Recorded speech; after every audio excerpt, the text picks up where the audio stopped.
أهلا بكم في مختبر معلش يا ابني، العتب عن النظر، ما خدتش بالي انك لسه بتتعلم القرايه والكتابه.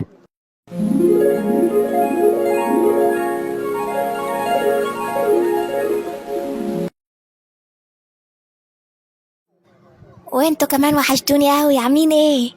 ناسف على هذا العطل الفني يا رجاله، مش هيتكرر تاني. نخش في الموضوع على طول. الفترة اللي فاتت الدنيا ودتني يمين وشمال وفوق وتحت لحد ما لقيت نفسي هنا. هو انا فين؟ وايه اللي بتاع اللي واقف قدامي ده؟ انت مين يا جدع انت؟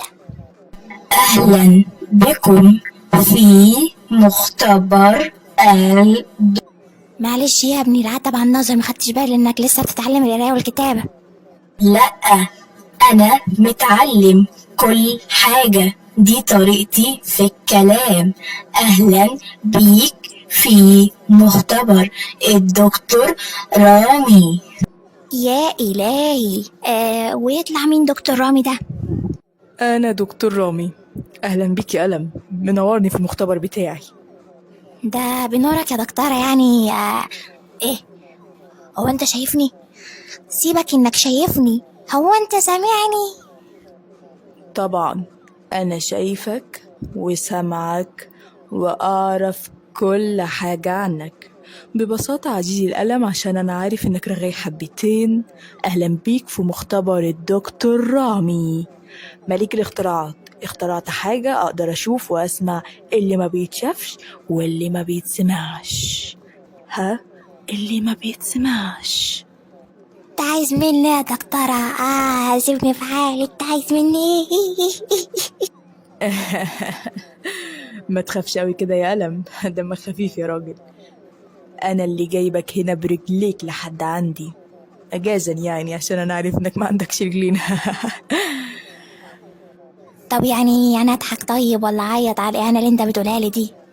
تعال معايا يا ألم وأنا هفهمك على كل حاجة. اتفضل برجلك اليمين. بسم الله الرحمن الرحيم. لا ما شاء الله ما شاء الله، شغل فاخر من الاخر. الله ينور يا دكتوره، تسلم ايدك. تسلم إيدي. في ألم مالك؟ إيه الطريقة دي؟ لا يا اخويا، برضو انا لازم اسمي الله كده لحسن جادي فرع من دول تقول ان انا عيني وحشه وتلبسني مصيبه وانا واقف. لا، الله اكبر ما شاء الله. ندخل في الموضوع على طول بدون مقدمات كتير يا ألم. أنا اخترعت جهاز يكشف حقيقة الناس. يا ولا عالكافي يا دكتوره يا جامد.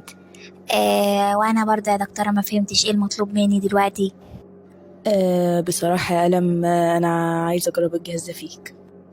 يا راجل سهله، ما كنت تقول كده من ايه؟ تجرب الجهاز فيا؟ وانا مالي يا راجل؟ ما تجربه في الناس، مش انت اخترعته عشان يكشف حقيقه الناس؟ وانا مالي؟ ما بصراحة يعني ألم، هتبقى مشكلة كبيرة قوي لو جربته في إنسان. يا اخويا، فتقوم تجربه في جماد صح؟ يا ألم افهمني، الجهاز ده لو نجح هيساعد نسبة كبيرة من البشر في كشف حقيقة اللي قدامهم.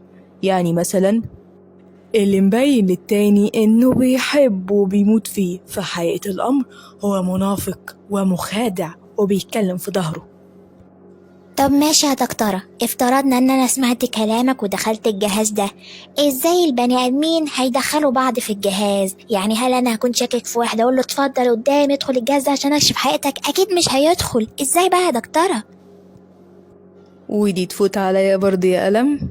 اولا الجهاز ده محدش هيدخل فيه، لا انت ولا هما. الجهاز ده عبارة عن ساعة بتتلبس بيطلع منها شعاع بيعمل مسح كلي للشخص اللي قدامك، وبيشوف هل هو كذاب ومنافق ومخادع ولا إنسان حقيقي ونضيف وما بيكذبش. حاضر يا دكتورة، بس عايز اقول لك بس حاجة قبل ما تلبسني الساعة بتاعتك دي. مش كل الناس هتفرح لما تكتشف حقيقة اللي قدامها، ده حتى ممكن يخسروا اقرب الاقربون ليهم. بس على الأقل ما يضحكش عليهم. جاهز يا ألم؟ جاهز يا فندم. اقصد يا دكتورة، بس خليك فاكر اني قلتلك مش كل الناس هتفرح بالحقيقة. الله لا لا لا لا لا، ايه ده؟ لا، ايه ده اللي بيحصل ده؟ لا لا لا لا لا لا. ايه ده؟ هو راح فين؟ أخ، هو أنا نسيت أقوله إن العطل اللي موجود في الساعة إن لو لبسها إنسان يتحول لجماد أو حيوان، ولو لبسها جماد يتحول لإنسان أو حيوان. نسيت. ازيك أستاذ مجهول؟ أخبارك إيه دلوقتي؟ انت مين؟ دي خامس مرة من ساعة ما حضرتك فوق أقولك أنا مين؟ أنا الدكتورة. طب استني اهو عشان مش واخد بالي بس منك، استني. أكيد انتي مرات دكتور رامي، لأن محدش يقدر يتكلم معايا غير هو، فانتي أكيد تقدري تتكلمي معايا زيه، صح؟ ايه ده؟ هو أنا ازاي شايفك كده وش لوش؟ وازاي الحاجة حواليا حجمها صغير مش عملاق زي ما أنا بشوف دايما؟ وايه الإيد دي؟ دي إيد مين دي؟ هتفضلوا كده الرجالة لما تيجي تعكسوا تعملوا الحركات دي؟ اوف. ازيك يا منولة، عاملة ايه؟ بقولك النهاردة أول يوم أنزل مع خطيبي نخرج، فايه رأيك في الطقم؟ حلو وتسريحة شعري حلوة؟ انتي ده انتي عيني عليكي باردة، شعري ايه وتسريحة ايه وخطيب ايه؟ يا رب تفشكله عشان انا اخده. ايه اللي انتي لابسه ده؟ تسريحة الشعر دي وحشة اوي بقى اول يوم وتلبسي كده. لا لا لا لا يا بنتي، روحي البسي حاجة تانية. لا لا، ايه اللي انتي لابسه ده؟ استغفر يا رب. كاذبة، مخادعة، منافقة. كاذبة، مخادعة، منافقة. يا ترى القلم هيكتشف ازاي انه تحول لإنسان؟ وهل الجهاز اللي دكتور رامي اخترعه هيفيد البشرية؟ ده اللي هنعرفه الحلقة الجاية في أين قلمي هنا العنوان. استنونا يوم الجمعة مع الحلقة قلتولي الحلقة الكام؟